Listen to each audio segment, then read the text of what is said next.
Preciosas são as horas na presença de Jesus. Comunhão deliciosa da minha alma com a luz. Os cuidados deste mundo não me podem abalar, pois Ele o meu abrigo quando o tentador chegar, quando o tentador chegar. Ao sentir-me rodeado de cuidados terreais,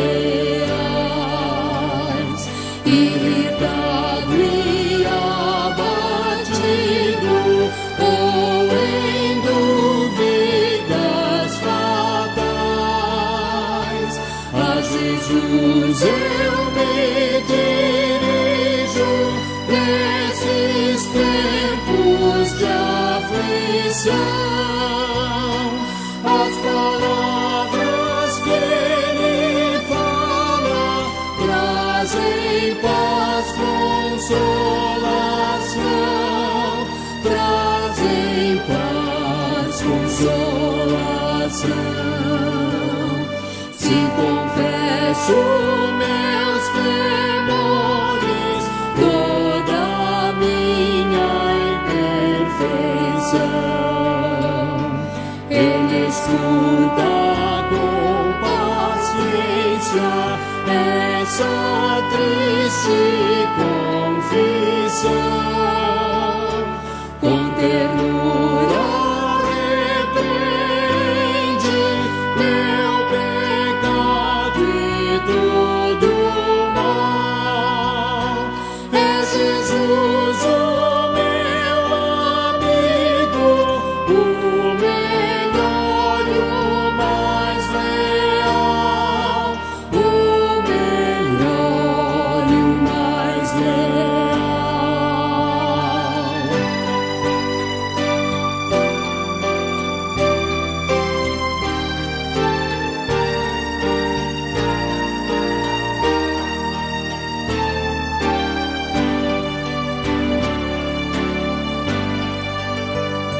Se quereis saber quão doce é a divina comunhão,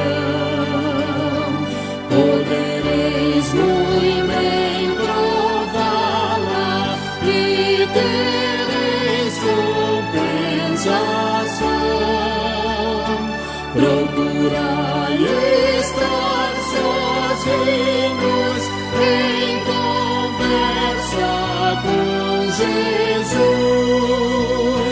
Provareis na vossa vida o poder que vem da cruz, o poder que vem da cruz.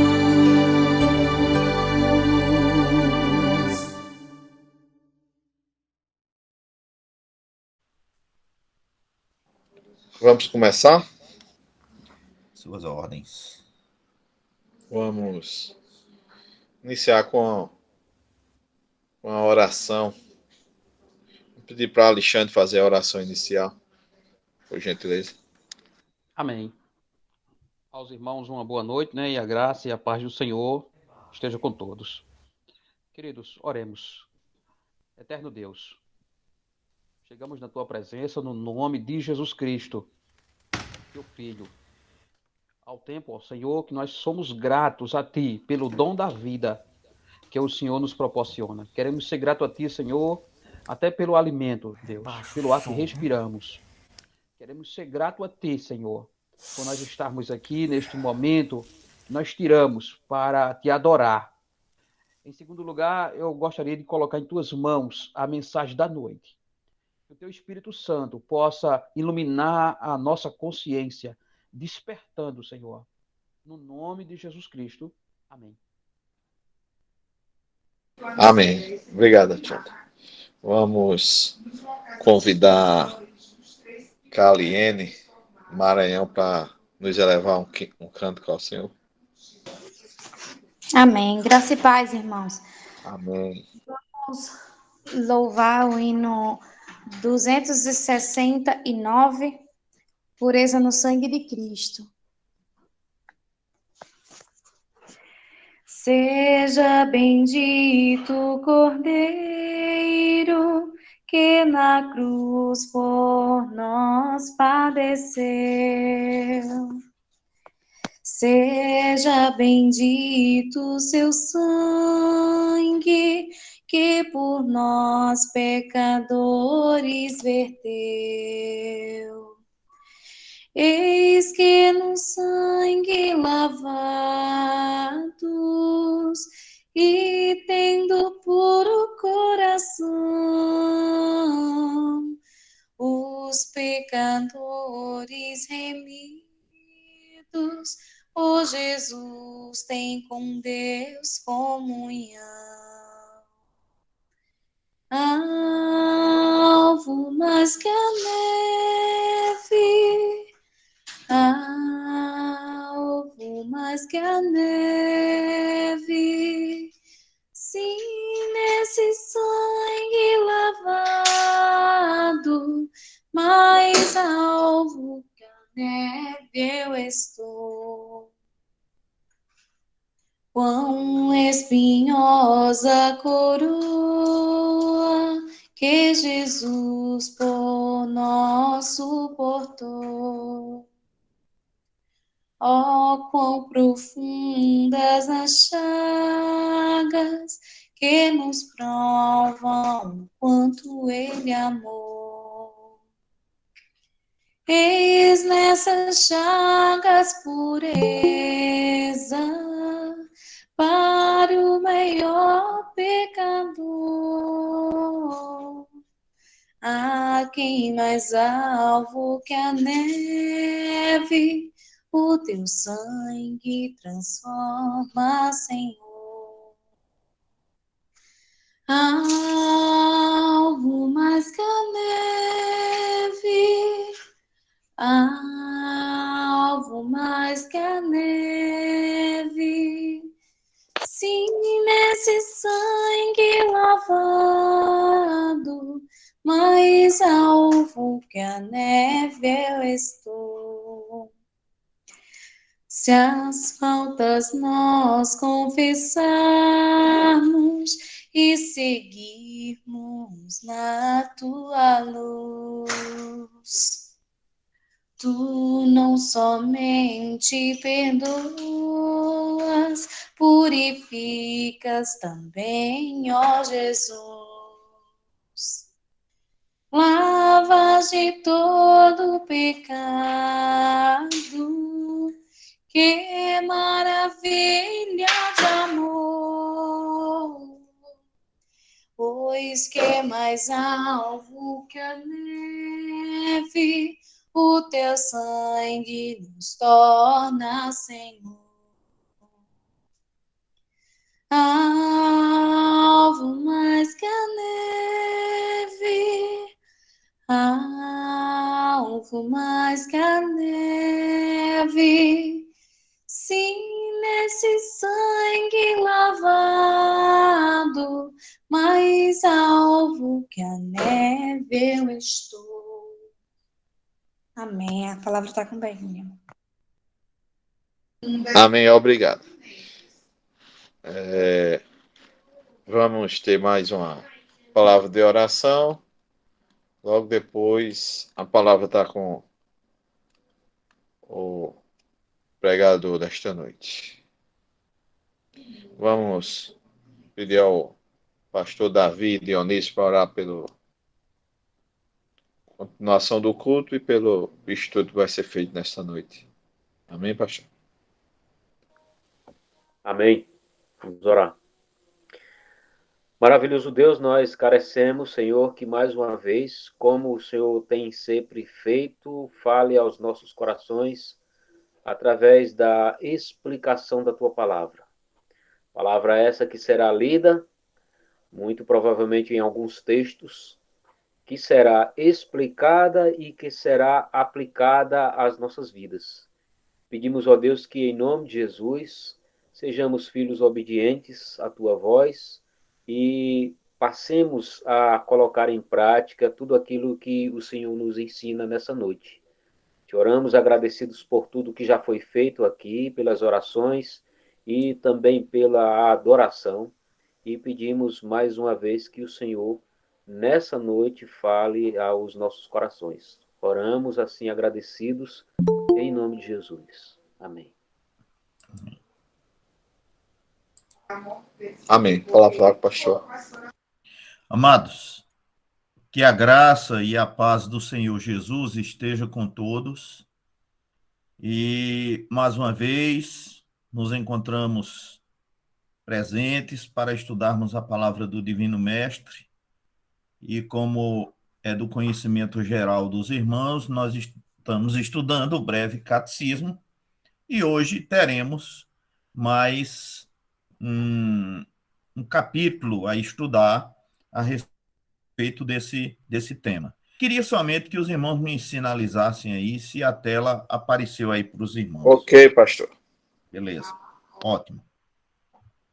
Queridos, hoje nós estamos estudando mais um tema dentro da série a respeito do breve catecismo e estamos na parte 2. Estudamos a parte 1, que foi da pergunta número 1 até a pergunta de número 15, e agora nós estamos tratando do quinto assunto dentro da segunda série de estudos. Gostaria de justificar a minha ausência na quinta-feira passada, não foi possível estar aqui com os irmãos, mas, irmãos, graças a Deus, hoje estamos de volta e vamos dar prosseguimento ao tema. Nós intitulamos este período de estudos como curso de doutrina cristã. E aqui ainda está parte 1, mas é parte 2 que nós estamos estudando, tá certo? Agora que eu vi, vou corrigir. Então, curso de doutrina cristã 2, que é a segunda parte. Hoje nós vamos estudar a respeito do tema o Redentor, Deus encarnado. O texto básico, que era para ter aparecido aí também, não apareceu, mas é Hebreus, capítulo 2, versos de 14 até o verso de número 18. Pedi aos irmãos para abrir o texto e acompanhar comigo a leitura. Hebreus, capítulo 2, versos de 14 até o verso 18, que diz assim: Visto, pois, que os filhos têm participação comum de carne e sangue, destes também ele igualmente participou, para que por sua morte destruísse aquele que tem o poder da morte, a saber, o diabo, e livrasse todos que, pelo pavor da morte, estavam sujeitos à escravidão por toda a vida. Pois ele, evidentemente, não socorre anjos, mas socorre a descendência de Abraão. Por isso mesmo, convinha que em todas as coisas se tornasse semelhante aos irmãos, para ser misericordioso e fiel, sumo sacerdote nas coisas referentes a Deus e para fazer propiciação pelos pecados do povo. Pois, naquilo que ele mesmo sofreu, tendo sido tentado, é poderoso para socorrer os que são tentados. Queridos, que o Senhor aplique aos nossos corações a mensagem contida nesse texto e nas perguntas do breve catecismo que vamos abordar nesta noite. Vamos orar mais uma vez, queridos. Nosso Deus e Pai, nós te louvamos e agradecemos pela oportunidade que tu nos tem dado de estarmos reunidos para aprender a tua palavra. Te rogamos, Senhor, que tu sejas o nosso instruidor para que possamos compreender a palavra que tu tens para nós nesta noite. É em nome de Jesus que nós te oramos. Amém. Irmãos, o título de Jesus que mais fala a nós pecadores, na minha percepção, é sem dúvida este: Redentor. Toca-nos intimamente, porque tem muita relação conosco.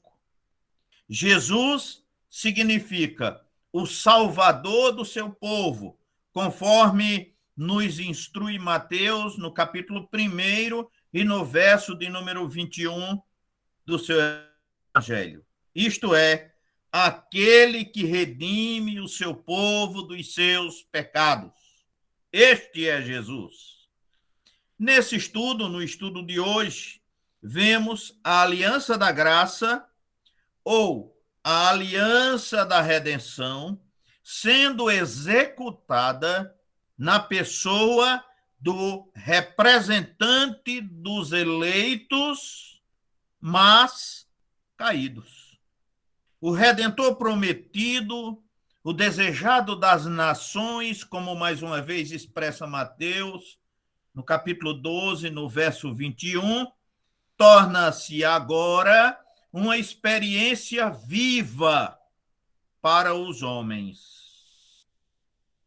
Não é sem razão que o velho Simeão tomou Jesus ainda pequeno nos braços e exclamou: agora, Senhor, despede em paz o teu servo, porque os meus olhos já viram a tua salvação. A nossa oração em seu favor, querido irmão, é para que Jesus também seja de fato o seu Redentor. Jesus seja de fato o meu Redentor. Jesus seja de fato o nosso Redentor. O nosso texto básico, lido hoje, no livro de Hebreus, no capítulo 2, nos fala da comunhão de Cristo com a humanidade, mesmo caída. A palavra grega traduzida por participação significa comunhão, companheirismo ou parceria. E aqui o escritor apresenta Jesus como nosso parceiro, como aquele que veio para cumprir a nossa parte no pacto da nova aliança, ou da aliança da graça, ou da aliança da redenção, como você quiser chamar. Cristo identifica-se conosco, assumindo a natureza humana para socorrer e justificar aqueles que o Pai escolheu para a redenção pelo seu sangue, cumprindo toda a promessa de Deus. O breve catecismo, que é o que nós estamos estudando, a pergunta de número 21, que é o tema central da nossa aula, do nosso estudo de hoje, da nossa lição de hoje, a pergunta 21 é a seguinte: quem é o Redentor dos escolhidos de Deus? E a resposta é a seguinte: o único Redentor escolhido de Deus é o Senhor Jesus Cristo, que, sendo eterno Filho de Deus, se fez homem, e assim foi e continua a ser Deus e homem em duas naturezas distintas e uma só pessoa para sempre. Para assegurar a contextualização dessa resposta, nós temos aí, irmãos, as citações que está aparecendo aí: 1 Timóteo 2,5, João 1,14, Romanos 9,5, Colossenses 2,9, Hebreus 13,8, entre muitas outras citações que os irmãos poderão ver e poderão e deverão acrescer no seu estudo, porque nós estamos aqui, irmãos, focando basicamente o breve catecismo, mas nós temos o catecismo maior e temos também a confissão de fé de Westminster, que deve ser buscada para que possamos aprimorar o nosso conhecimento a esse respeito. Pois bem, então, Jesus é o único redentor dos escolhidos, tendo duas naturezas, sendo homem e sendo Deus. Porém, se constitui em uma única pessoa. Sempre nos lembramos de Jesus como um homem que nasceu, viveu, andou e morreu entre nós. Mas esquecemos que ele não era simplesmente um homem. Jesus é o Deus homem. João, no capítulo 1, no verso 14, nos diz isso com muita propriedade no seu evangelho, quando ele diz: o verbo se fez carne e habitou entre nós.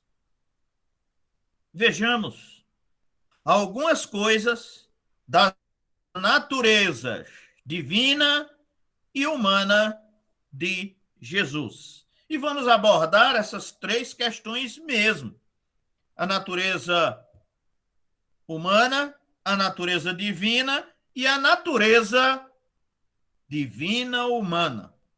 Esses três aspectos.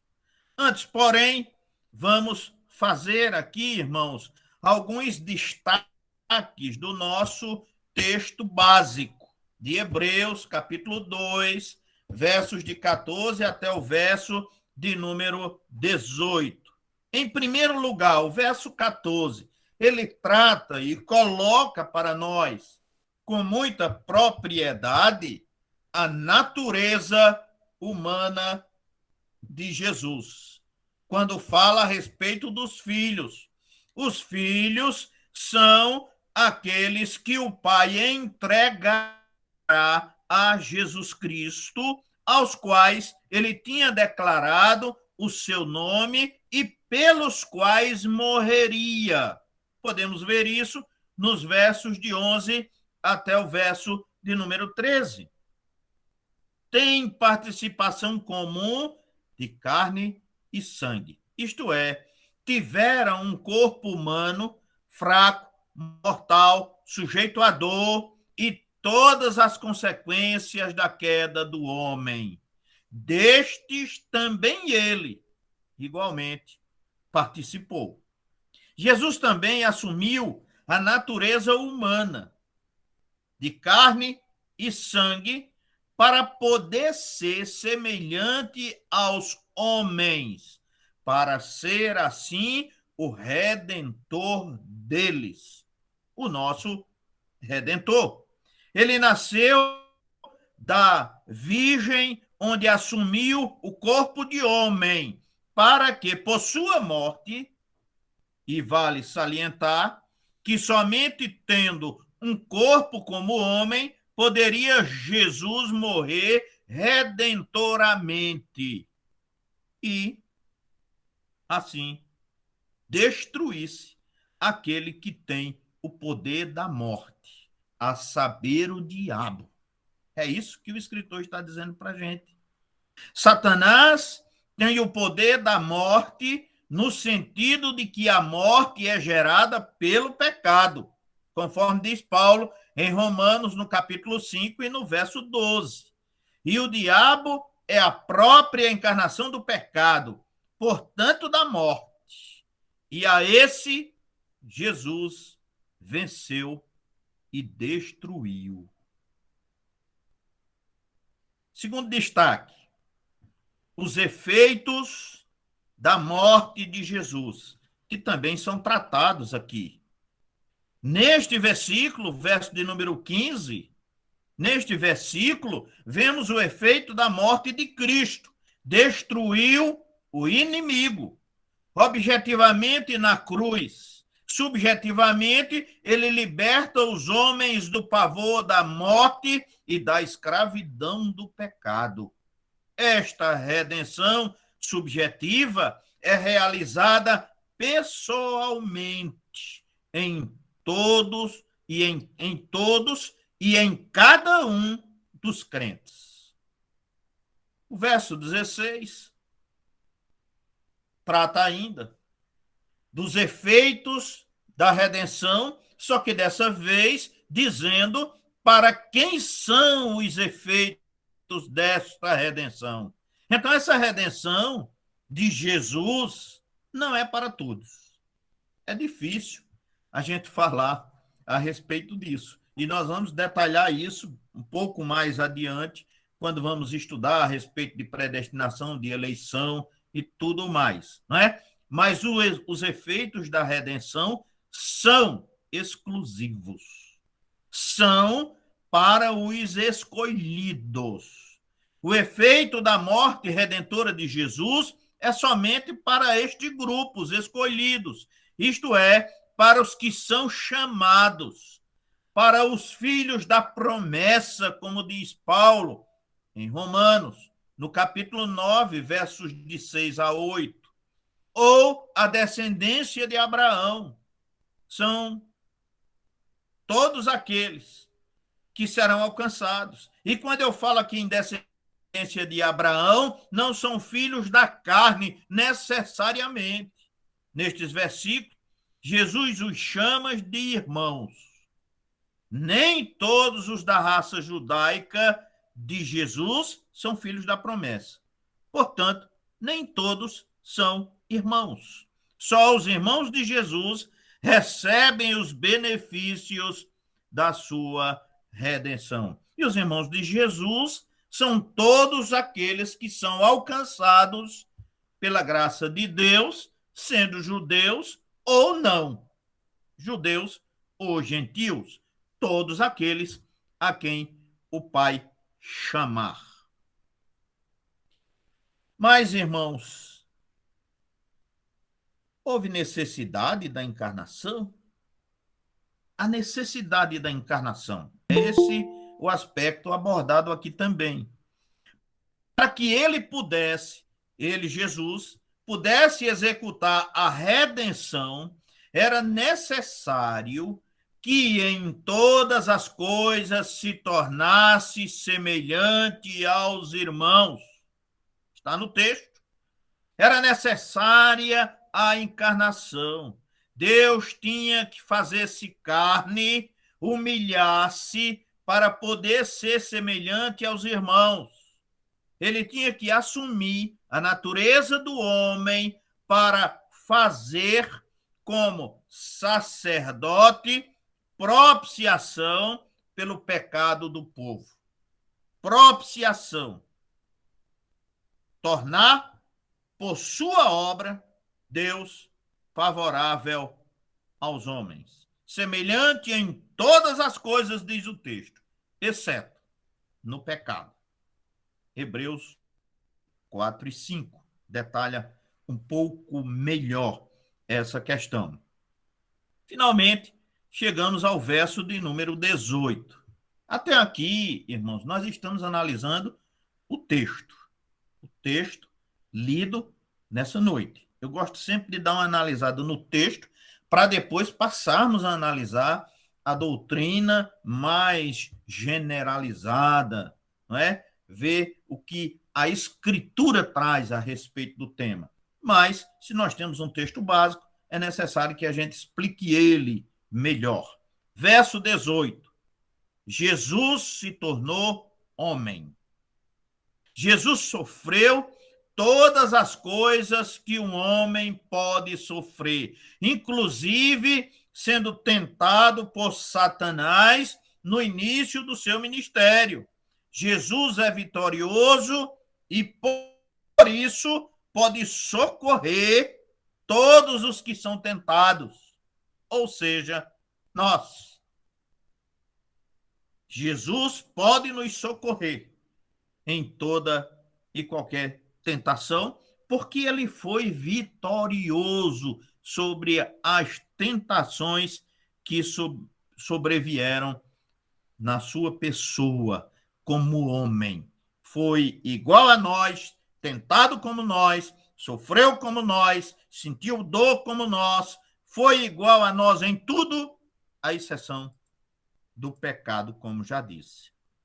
Terceiro aspecto. Eu disse que nós vamos considerar 3 aspectos a respeito da natureza de Jesus. Analisar ele como Deus, como homem e como Deus-homem. Certo? Então, inicialmente, o Redentor como Deus. O Redentor como Deus. Há várias coisas na Escritura que indicam a natureza divina de Jesus. Então, Jesus é divino, era divino e é divino e permanecerá sendo divino, porque Jesus é Deus. Esse é o conceito principal. Primeiro aspecto, o Redentor é eterno. Se Jesus é Deus, ele sempre existiu e sempre existirá, apesar da sua missão desenvolvida aqui, apesar do seu ministério aqui, ele é Deus de eternidade a eternidade. Jesus, irmãos, é desde toda a eternidade. Isso quer dizer que ele não teve princípio, como não terá fim. Neste sentido, Miqueias, no capítulo 5, no verso 2, nos fala a esse respeito, entre tantos outros textos. Ele é o eterno Filho de Deus. Nós vimos e estudamos no estudo passado que o pacto da redenção foi feito na eternidade e foi feito com Cristo, porque ele é um dos agentes daquele pacto e daquela aliança. Portanto, ele é eterno e aqui nós estamos confirmando que ele é de eternidade, a eternidade estava presente no pacto, porque o pacto foi eterno. Bem, antes de se haver formado o mundo, o pacto já estava celebrado. O Redentor é de coexistência eterna com o Pai. O profeta Isaías, no capítulo 9, no verso de número 6, diz que ele é Pai da eternidade. Então, ele não tem princípio e ele não terá fim. Segundo aspecto, o Redentor é cheio de glória. Bem antes da fundação do mundo, Jesus já possuía uma glória como a do Pai. Neste sentido, João, no Evangelho, no capítulo 17, no verso 5, nos fala a esse respeito. O Redentor revela divino resplendor, continua sendo a palavra de evangelista João, no capítulo 1 e no verso 14. O Redentor é a própria, ou é o próprio resplendor da glória. Novamente, João, capítulo 7, verso 39, capítulo 17, verso 1. Quando ele voltar, virá em plenitude de glória. Mateus, capítulo 16, verso 27, capítulo 24, verso 30, também Marcos, no capítulo 13, no verso 26. Queridos, só Deus pode ter a glória de Jesus, porque Jesus é Deus. Esse é o ensino desta palavra. Terceiro aspecto, o Redentor é divino, assim o diz o Velho Testamento, e é claro que também o Novo. O Redentor é prometido no Velho Testamento como divino. Ele é o Messias divino, Hebreus capítulo 1, versos de 5 a 13. Observe a expressão do Salmo 45, verso de número 6, quando diz: o teu trono, ó Deus, é para todo o sempre. Referindo-se ao seu filho também, é uma citação do Velho Testamento. Tão prometido era no Velho Testamento que a própria mulher samaritana disse a Jesus, conforme João, capítulo 4 e verso 25, a mulher diz: sei que há de vir o Messias, chamado Cristo. Portanto, essa doutrina, irmãos, da divindade de Jesus, ela é uma doutrina aceita em toda a Escritura, inclusive no Velho Testamento. A mulher aqui, que era uma pessoa do povo, sabia e esperava, sendo samaritana, mesmo vivendo separado dos judeus, ela tinha a expectativa, a esperança da vinda do Messias prometido, o chamado Cristo. Portanto, não resta a menor dúvida quanto à divindade de Jesus, tanto no Velho quanto no Novo Testamento, porque nós estamos vendo aí a sua confirmação. Quarto aspecto, o Redentor é criador de todas as coisas. A Escritura é farta ao mostrar a divindade de Jesus na obra da criação. Vamos citar alguns textos. João capítulo 1, versos de 1 a 3. Hebreus capítulo 1, verso 2. Colossenses capítulo 1, verso 16. Ele nos criou. Somos obras das suas mãos ou das mãos dele. Isso mostra que ele é Deus, pois somente Deus é criador de todas as coisas.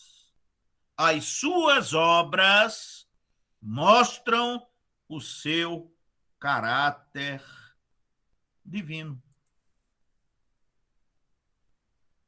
Quinto, ou quinta razão, ou quinto aspecto, o Redentor é chamado Deus nas Escrituras. As Escrituras chamam Jesus Cristo de Deus. Os escritores sagrados não fariam isso se ele não fosse de fato Deus, como não o fizeram com nenhum dos apóstolos, com nenhum dos discípulos, mas o fizeram categoricamente afirmando a respeito de Jesus. O Redentor, portanto, é chamado Deus nas Escrituras. As Escrituras falam explicitamente da sua divindade. Vou citar João, capítulo 1, versos de 1 a 14, ainda João Evangelho, capítulo 20, verso 28, Romanos, capítulo 9, verso 5, Filipenses, capítulo 2, verso 6, Tito, capítulo 2, verso 13, 1 João, capítulo 5, verso 20, Isaías, no Velho Testamento, capítulo 9, verso 6, Mateus, capítulo 1, verso 23, e assim, irmãos, poderíamos continuar citando inúmeros textos que afirmam categoricamente, explicitamente, que Jesus Cristo é Deus. E mostra textos que evidenciam os atributos divinos de Jesus também. Por exemplo, um dos atributos de Jesus é a onipresença, um dos atributos de Deus. Conforme Mateus, capítulo 18, verso 20, capítulo 28, verso 20 também. A onisciência, conforme João 2, verso 24 e 25, capítulo 21, verso 17 de João, Apocalipse, capítulo 2, verso 23. Também afirma-se a onipotência, conforme Isaías, capítulo 9, verso 6, já citado, Filipenses, capítulo 3, verso 21, entre tantos outros. Isso tudo sem falar nas suas obras aqui na terra. Além de tudo, ainda tem as obras que Jesus Cristo realizou aqui no seu ministério, como o perdão de pecados. Quem pode perdoar pecados senão Deus? E Jesus Cristo, muitas vezes, claramente disse: os teus pecados estão perdoados. O fato da ressurreição de Lázaro e a sua própria juízo, restauração de todas as coisas. Portanto, não resta a menor sombra de dúvida de que Jesus Cristo é Deus. Olha que coisa maravilhosa. O seu Redentor é também o seu Deus. O seu Redentor, o meu Redentor, o nosso Redentor é também o nosso Deus.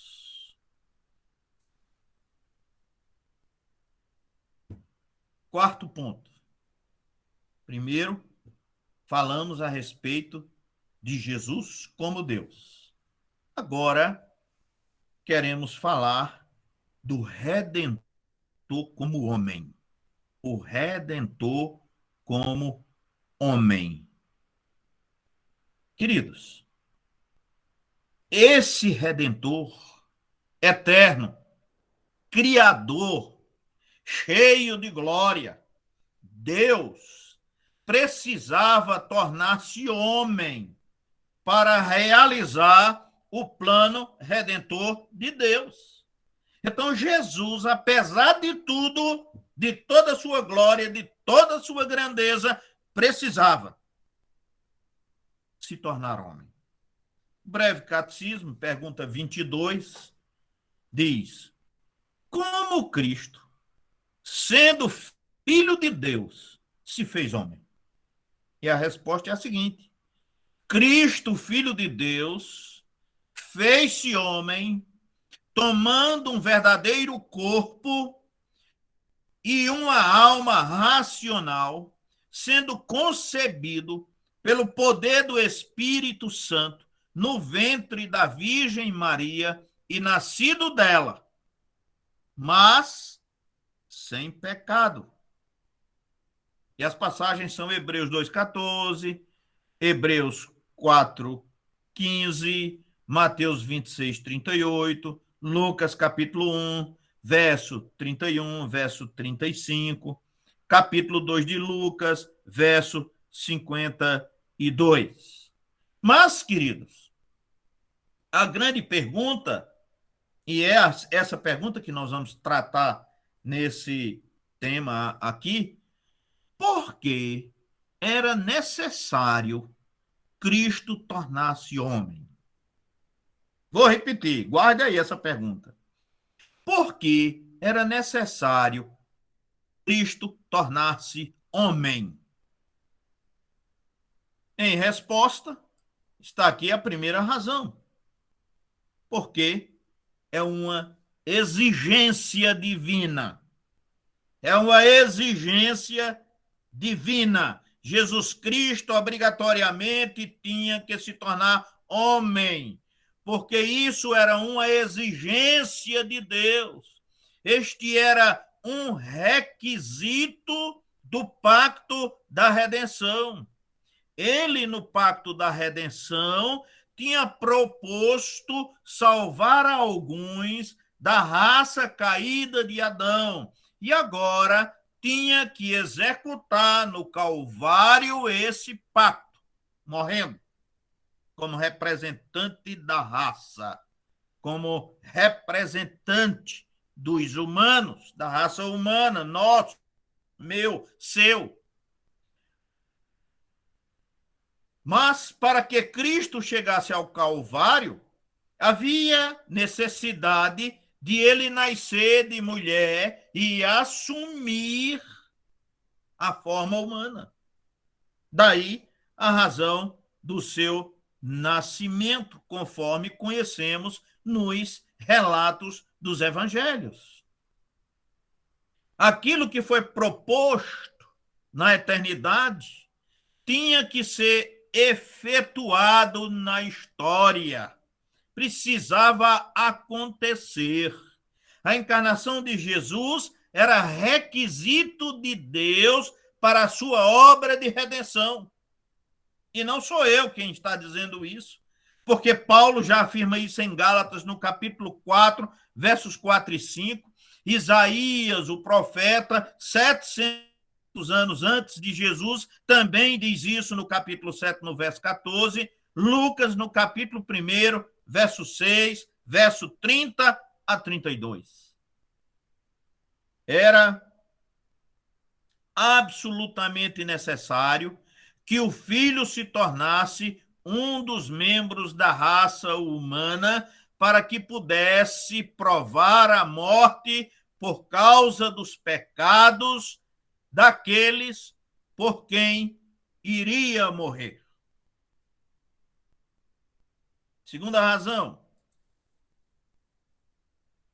Jesus precisava se tornar homem para cumprir a lei. O cumprimento da lei exigia que Jesus se tornasse homem, porque ele tinha que cumprir toda a lei. Isso porque o homem foi incapaz de fazê-lo. E já no primeiro capítulo da Bíblia, nós vamos ver que o homem não teve a capacidade de cumprir uma única determinação de Deus. Nos primeiros capítulos a gente já vê isso. Isto porque o homem é e foi e permanece sendo incapaz. Cristo, então, cumpriu a lei no lugar dos homens, para que estes não sofressem a condenação da lei. Cristo morreu no meu lugar e no seu lugar, para que nós não fôssemos condenados pela lei. Jesus tornou-se maldito para que escapássemos dessa maldição da lei. Paulo diz isso em Gálatas, no capítulo 4, versos 4 e 5, Mateus 5, 17 e 18, Gálatas 3, 13, Lucas 24, 44. Portanto, Jesus Cristo precisava cumprir a lei que nós não conseguimos fazê-lo. Terceira razão ou terceiro aspecto. Eita, passou muito aí. Ele, Jesus, era o representante da raça. Jesus era o representante da humanidade. E é por isso que, como representante da humanidade, ele precisava passar pelo que passou, porque ele era o representante da raça. Esse é o aspecto. Isto, irmãos, porque somente assim ele poderia ser o segundo Adão, homem. É com este homem, Jesus, que Deus trata com a raça humana. Ele é o representante dela. Assim como Adão foi o nosso representante no primeiro pacto, Cristo é o nosso representante no segundo pacto. Ele é o representante da nossa raça, da humanidade. Paulo diz isso na primeira carta aos Coríntios, capítulo 15, versos 21 e 22, verso 45, versos de 47 a 49, em Romanos 5, versos de 12 a 19, e assim sucessivamente. Quarto, o pecado tinha um castigo. E o castigo do pecado foi uma das razões para que Jesus se tornasse homem. Porque ele tinha que receber o castigo dos pecados do seu povo, o nosso, o meu e o seu. Jesus Cristo recebeu aquilo que era nosso. Isaías diz isso no capítulo 53, nos versos de 4 a 12, uma frase apenas, diz assim: o castigo que nos traz a paz estava sobre ele. A paga do castigo envolvia os sofrimentos do corpo e da alma, de tal forma que só sendo homem seria capaz de sofrê-los. João capítulo 12, verso 27 diz isso, Atos 3, 18, Hebreus 2, 14, Hebreus 9, 22. Somos livres do castigo, ou somos livres da punição que os nossos pecados trazem, porque Cristo levou-os sobre si. Nós somos livres hoje, porque Cristo levou sobre si aquilo que era nosso, aquilo que nós deveríamos sofrer. Ele sofreu por nós. Quinto, a fragilidade humana. Porque ele tinha que assumir as fraquezas da raça caída. Ele precisava ser semelhante aos seus irmãos em todas as coisas, diz o texto. Ele precisava ser homem para provar a morte por causa dos pecados daqueles por quem iria morrer. Hebreus capítulo 2. Versos 16 a 18. Veja, irmãos, que redentor perfeito é o seu. Que redentor perfeito é Jesus Cristo, o nosso redentor.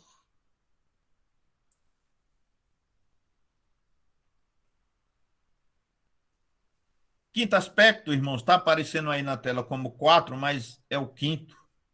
É o quinto aspecto da nossa lição, que é agora o Redentor como Deus homem. Veja bem, primeiro eu disse que o nosso Redentor é Deus. Depois, eu disse que o nosso Redentor é homem. E, portanto, nós vamos juntar as duas coisas. Ele é Deus homem. O Redentor, Deus homem. É o terceiro aspecto do Redentor na nossa análise de hoje. A Escritura diz que o Verbo se fez carne e habitou entre nós. O Emanuel é o Deus conosco. As naturezas divina e humana de Jesus, que são reais, nunca tornaram Jesus um ser com duas personalidades. Deus não se tornou uma pessoa humana, mas simplesmente assumiu a natureza humana. Este é o grande aspecto desta doutrina. A pessoa divina, o Verbo, que possuía a natureza divina desde a eternidade, quando se encarnou, tomou uma natureza humana e agora possui duas naturezas, uma natureza divina e uma natureza humana. Esse é o conceito da doutrina que nós precisamos definir. Natureza é igual à soma total de todas as qualidades essenciais de uma coisa ou pessoa. Qualidades que o fazem ser o que é. Pessoa. Eu vou repetir aqui para os irmãos a definição de Berkhoff. Berkhoff, quando fala nesse aspecto e fala de Jesus como pessoa, ele Esse termo denota uma substância capacitada com razão, responsável por suas ações. Uma pessoa é uma natureza com algo adicional, a saber, a individualidade com subsistência independente. Berkoff assim define o que é pessoa nesse aspecto. E temos o verbo. O verbo. A pessoa divina tomou a natureza humana que não estava personalizada, que não existia por si mesma. A natureza divina de Cristo se uniu à natureza humana. Isso está claro em vários textos das Escrituras, como Romanos, capítulo 1, versos 3 e 4, João, capítulo 1, verso 14, Romanos, capítulo 8, verso 3, 1 Timóteo, capítulo 3, verso 16, Hebreus, capítulo 2, versos de 11 a 14. Mas a Escritura nunca fala de duas personalidades, e sim da pessoa de Cristo, com duas naturezas. A fórmula que emoldura a encarnação é que, em algum sentido, sem ter deixado de ser Deus, ele se fez homem. O Verbo, o agente de Deus na criação, que no princípio, antes da criação, não apenas estava com Deus, mas era Deus, conforme João capítulo 1, verso de 1 a 3, se fez carne, conforme João capítulo 1, verso de número 14. A encarnação do Redentor não foi uma diminuição da sua divindade, mas antes o adquirir da humanidade. Jesus não veio habitar num ser humano, como o Espírito veio para fazer isso. Antes foi o Filho, a pessoa divina, que começou a viver uma perfeita vida humana. Isto é, Jesus participou das experiências da vida psíquico-física como homem. Sua humanidade foi perfeita, como perfeita é a sua divindade.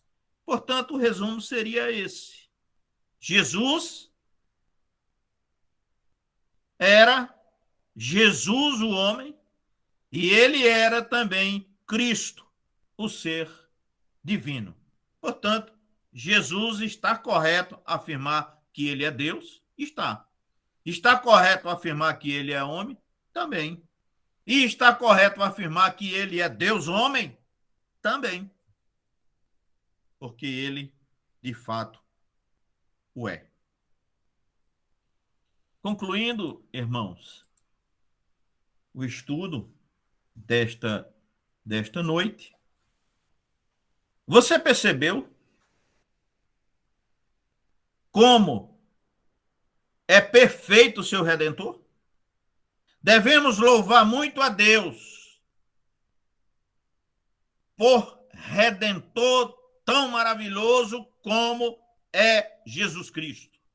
O nosso catecismo diz: ele é o único Redentor dos escolhidos. Isto também é maravilhoso. Não há outro meio de redenção senão através do Deus homem Jesus Cristo. Conforme Atos, capítulo 4, verso 12. A arca foi o único meio de salvação no dilúvio. E Jesus é o único redentor dos escolhidos de Deus. Não tem outro. Onde encontrarei salvação? O anjo diz: não em mim. Os sacramentos dizem: também não em nós. A religião diz muito menos em mim. Mas Cristo diz: eu lhes dou vida eterna. É somente Cristo, irmãos, que pode nos dar a vida eterna. Não tem outra forma, outra maneira, outro caminho, não há outra possibilidade de nós chegarmos a Deus senão através de Jesus Cristo. Somente em Cristo a redenção. Só Ele poderia fazer isso. Ele é o perfeito Deus homem. Ele é o seu redentor. Se você disse sim, louve-o. Se você não tem certeza, peça agora a Deus que em sua misericórdia aplique a obra de Cristo ao seu coração. Ore sinceramente ao Senhor.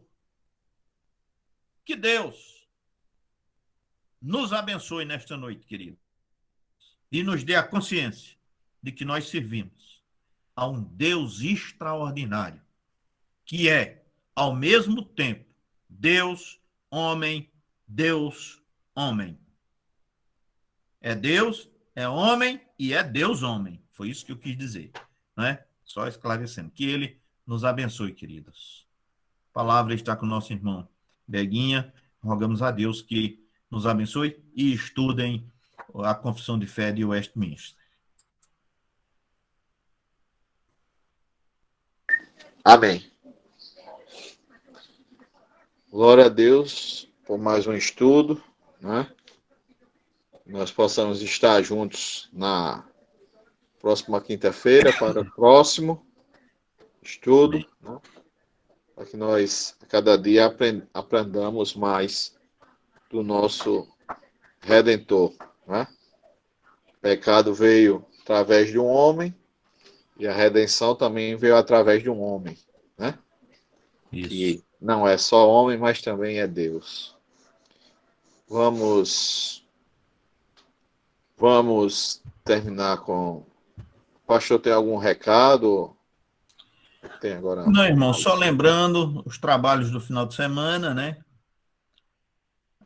Amanhã deve ter culto de oração da SAF e no domingo temos a escola dominical, possivelmente, acredito que é o pastor Davi que vai estar trazendo a palavra na escola dominical, teremos o culto à noite.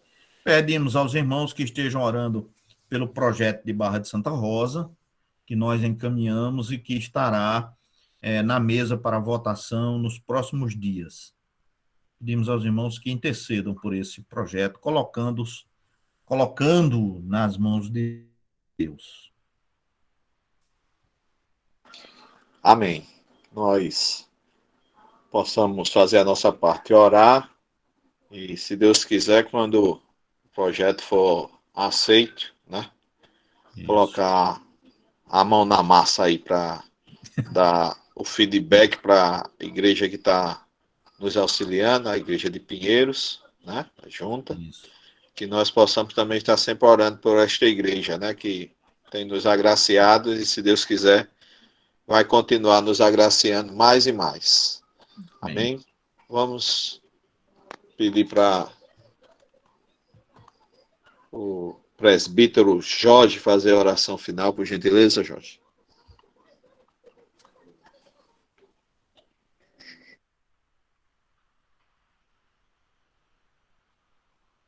Boa noite a todos.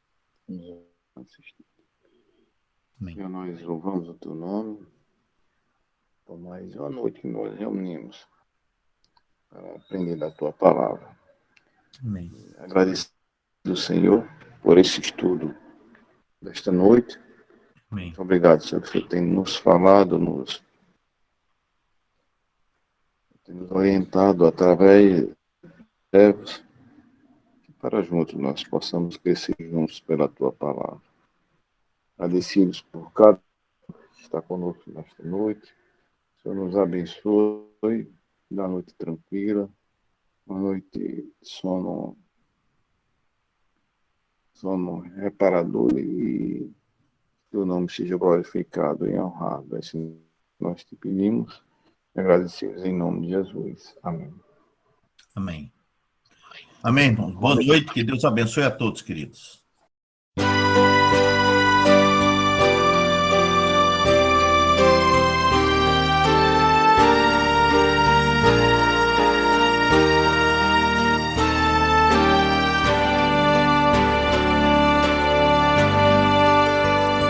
Preciosas são as horas na presença de Jesus, comunhão deliciosa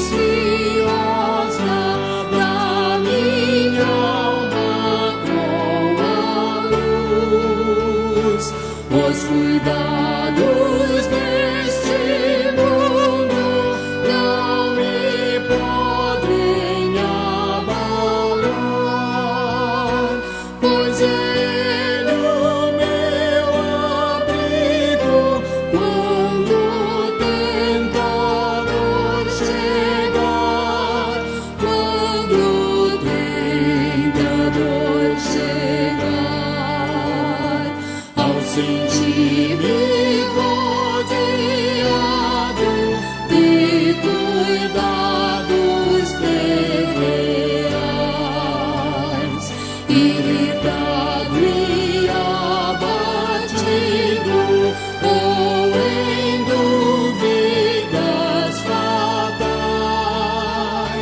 a Jesus eu me dirijo nesses tempos de aflição. As palavras que Ele fala trazem paz, consolação, trazem paz, consolação. Se confesso meus temores, toda a minha imperfeição, Ele escuta com paciência essa triste confissão, com ternura repreende meu pecado e todo mal. É Jesus o meu amigo, o melhor e o mais leal, o melhor e o mais leal.